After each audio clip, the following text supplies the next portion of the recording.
Učilnica številka 10 je prilagojena praktičnemu izobraževanju na smeri trgovec-prodajalec. Pri predmetu poznavanja blaga spoznavamo surovine, iz katerih so izdelki narejeni. Iz teh surovin izdelke tudi naredimo.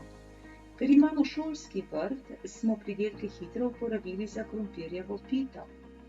Preizkušamo rok trajanja zapakiranih živil in pri tem sledimo spremembam. Ker poznamo različne vrste moke, jo zdegustiramo na tak način, da izdelamo manjše kruhke. Naši dijaki s peko piškotov spoznavajo različne vrste margarine in masla.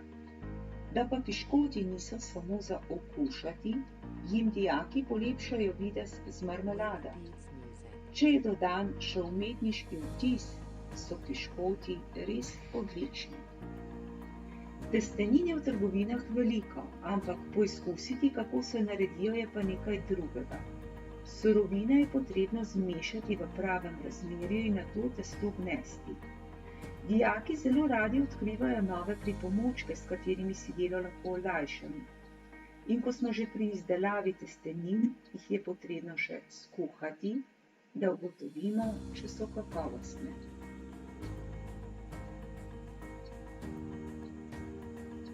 Z učenci se preizkusimo tudi v peki šolske potice. Namaz naj ostane skrivnost. Na koncu vedno pridemo do zaključka, da iz dobrih surovin vedno nastane nekaj dobrega.